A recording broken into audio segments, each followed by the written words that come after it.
Indeed, today, despite its pervasive influence, many are unaware of the true extent of contributions of quantum science and technology, including to the ever more encompassing information environment. Many yet still have inadequate understanding of how the marriage of information and quantum science holds promise beyond the threshold of existing science and technology in quantum information. Mas a revolução é perceber que aquele mundo intuitivo que a gente conhece não é o único. Existem outros domínios de validade da física, onde essa física clássica que a gente domina porque a gente sente, não é válida. Conseguir explicar esses fenômenos, que o próximo passo, então, é de podemos usar. Agora, então, temos as ferramentas para usar, então, esses fenômenos. A mecânica quântica é muito diferente da nossa maneira de viver. Né? Então, isso daí nos faz pensar numa frase que está no livro do Hamlet, do Shakespeare, né? Que, olha, tem muito mais entre o céu e a terra do que pode sonhar a sua filosofia. Que a física quântica vai ter um papel crucial no século XXI, em diversas áreas, desde a computação, comunicação, medicina e compreensão do universo.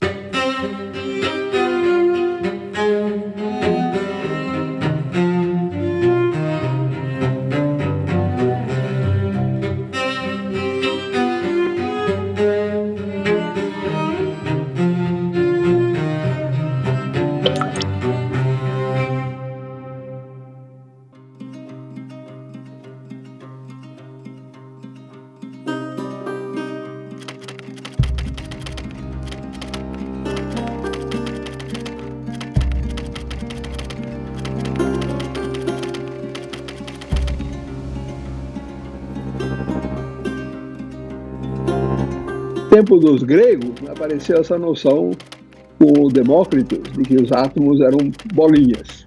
Né?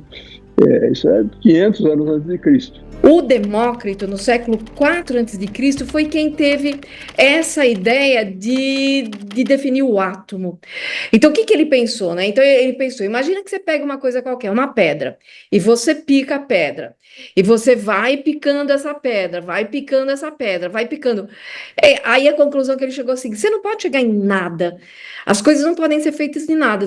Antigamente, né, que o átomo era aquela coisa elementar, indivisível.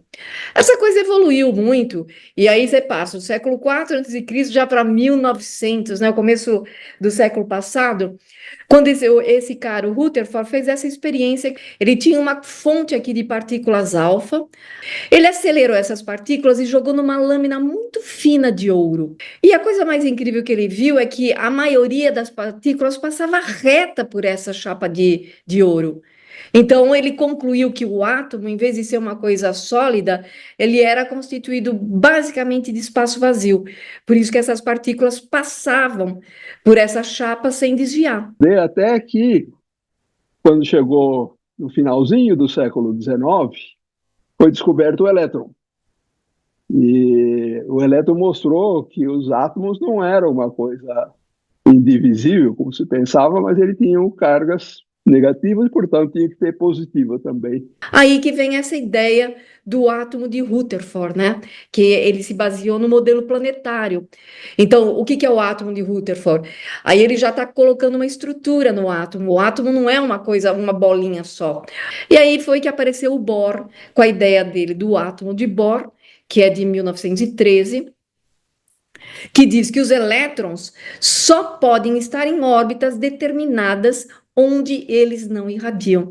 E isso que é a quantização, então. Isso que são os orbitais quânticos. Houve uma tentativa do Niels Bohr, né, que era um cientista dinamarquês. Na época ele era bem novinho, e ele achou que o que acontecia na escala atômica era muito parecida com o que acontece no nosso mundo. Tem coisas que, na escala atômica, por ser muito pequenas, elas ficavam aparentes, enquanto que no mundo macroscópico, essas coisas muito pequenas desapareceriam.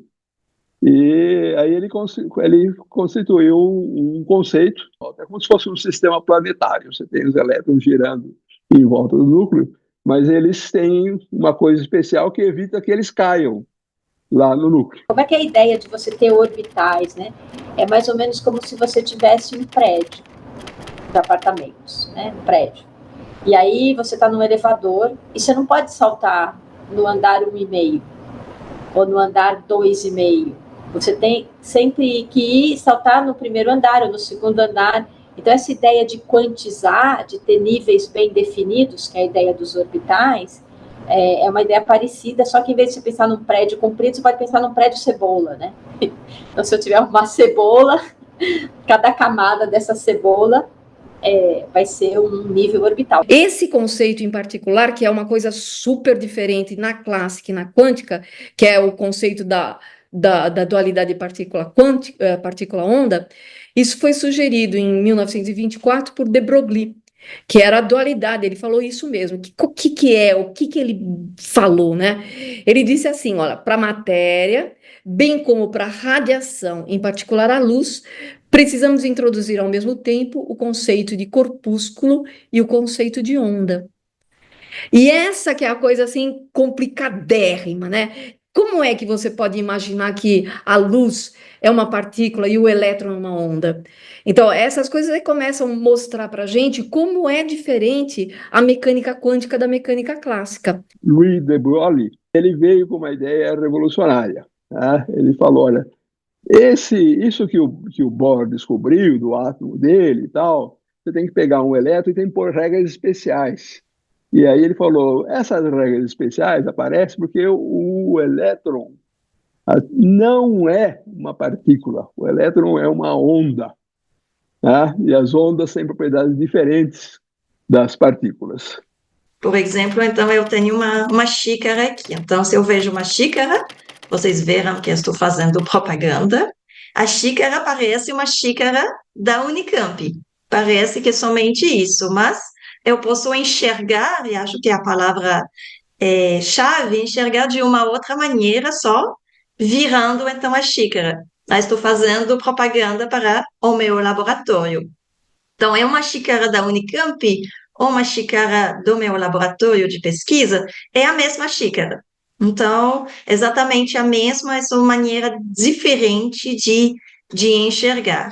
Vamos começar pelos fótons, que eram emitidos, eles não eram emitidos com qualquer energia, eles já eram emitidos com uma energia que era a tal H da constante de Planck versus uma certa frequência, né? Então, isso tudo foi levando a eles pensarem que essas energias também nos níveis atômicos, então era como o fóton que era emitido, é como se eu tivesse um andar e o elevador ia do segundo para o primeiro andar, ou poderia ir do terceiro para o primeiro andar, ou do quarto para o primeiro, ou do quarto para o segundo, e dependendo de que andar para que andar que esse elevador vai, a quantidade de energia gasta é distinta, né? Essa mudança da percepção, já se estamos falando da luz, podemos ver a luz como um fóton, pensando que o fóton é uma bolinha, é uma partícula, ou como uma onda eletromagnética. É a mesma luz. O elétron é a mesma coisa. Estávamos pensando um elétron que é uma pequena bolinha que vai se propagar dentro da matéria. Mas também a bolinha elétron pode ser considerada, enxergada, sem nenhum problema com o que estamos chamando lá de função de onda eletrônica. Mas é o mesmo elétron. Mas o mesmo elétron, ele tem, então, uma outra personalidade, que é a personalidade, então, não elétrica, mas magnética. E ele tem as mesmas, então, as duas personalidades no mesmo tempo, ele não passa de um para o outro. Em 1925, o Heisenberg veio com uma ideia revolucionária também, tá? Baseado nesses conceitos, tá? E baseado na ideia que ele teve de que no mundo microscópico você tem uma coisa que nós não vemos no mundo macroscópico. E a ideia é que você não pode medir ao mesmo tempo posição e momento, e velocidade, vamos dizer assim. Tá? Quer dizer, alguém disse assim, você sabe onde uma coisa está, você não sabe onde ela vai estar logo em seguida. Se você souber onde ela vai estar logo em seguida, você não sabe onde ela está agora. Por que toda então essa parte de ondas é tão importante na quântica? A analogia seria a matéria, então, dentro de um sólido, onde que tem vários átomos, vários elétrons, é bastante complexo, mas é muito similar se vamos tomar isso a uma sociedade. E dentro dessa concepção da sociedade, podemos ver que, tanto do lado do comportamento, o comportamento, se vamos olhar do lado da quântica, sabemos que não podemos fazer qualquer coisa que queremos. Mesmo que você quer, não necessariamente você pode ter, então, esse comportamento, e vai depender das condições externas. Então, dependendo, então, de como, então, por exemplo, se está chovendo, não vou ir, então, sem, então, guarda-chuva. A gente vai usar, então, guarda-chuva, as condições, então, vão fazer que meu comportamento vai se adequar. Na quântica é exatamente a mesma coisa.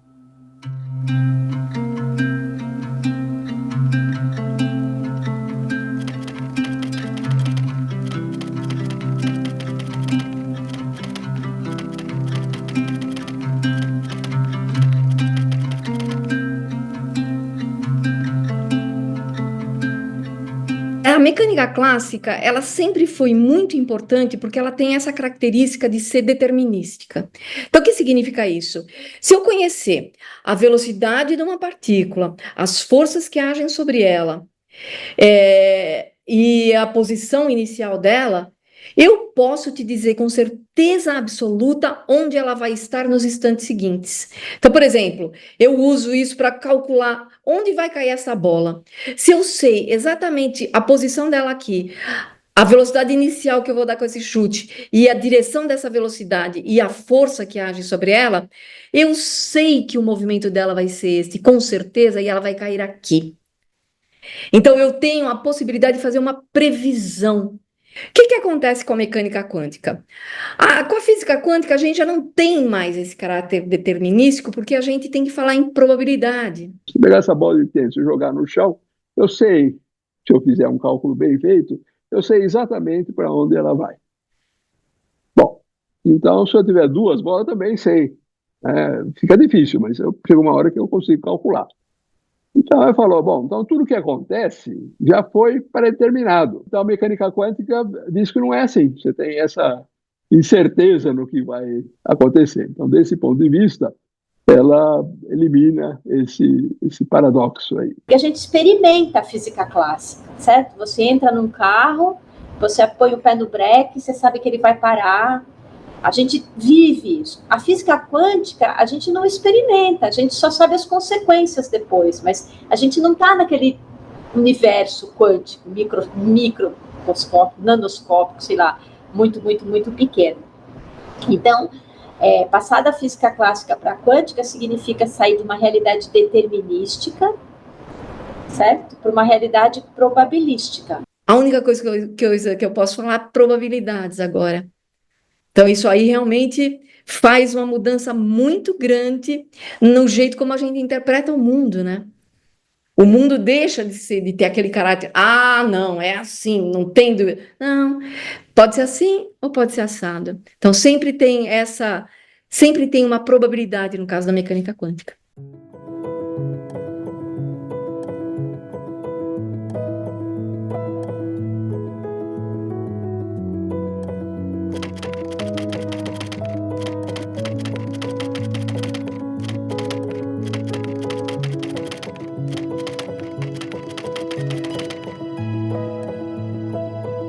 Tem muita gente que usa a quântica para explicar aquilo que ela não entende, ou que não tem explicação científica, como a homeopatia, por exemplo. Não é a quântica, né?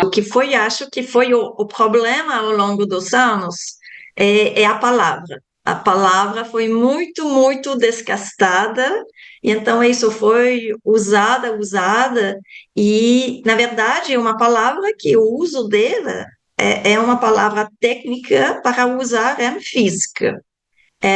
Mas como isso tem essa sensação, então, de um pouco de mágica, que a mecânica quântica explica os fenômenos, mas não é todo mundo que está capaz de explicar a quântica. Há uns 2 anos eu comprei um filtro de água e a pessoa que me vendeu falou: tem uns ímãs aqui embaixo e eles têm as propriedades quânticas que vão melhorar a qualidade da água, né? O filtro é bom, mas acho que não é por causa disso daí. A gente que percebeu um modo de ganhar dinheiro muito fácil, partindo para o abuso da linguagem e fazendo analogias que absolutamente não são válidas, eu diria, mas que tem um apelo, né?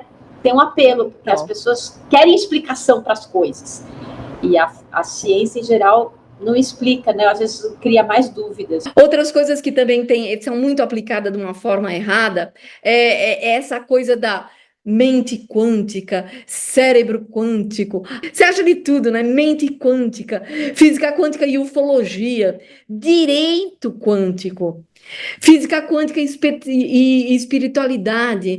É um monte de coisa que as pessoas tentam usar a física quântica para explicar coisas que a gente não sabe explicar, mas que a física quântica também não explica. Na verdade, a física quântica está em muita coisa, né? Ela está viabilizando aí nossa conversa, por exemplo, de alguma forma, por causa dos semicondutores que estão aí nos computadores ou nos celulares, que só foram eles só foram percebidos e o modo como eles funcionam só foi explicado com base na física quântica. Ela está presente em muitas áreas de tecnologia, e aí é a computação, como você falou, tem a medicina, a geolocalização. Então, na computação, o que é um exemplo claro? A tela do celular, a tela da TV, agora é de LED, né? Esses LEDs são coisas assim, são camadas de cristais que são coladas firmemente. E quando chega eletricidade ali, esses cristais vão emitir luz em frequências muito precisas. E como eles são muito pequeninos, a gente consegue fazer aqueles pontos coloridos na tela da TV que tem uma precisão fantástica. Uma das primeiras consequências foi o desenvolvimento da química. A química mudou radicalmente depois da mecânica quântica. Antes era uma teoria empírica, você ia fazendo as coisas, dava certo, não dava certo.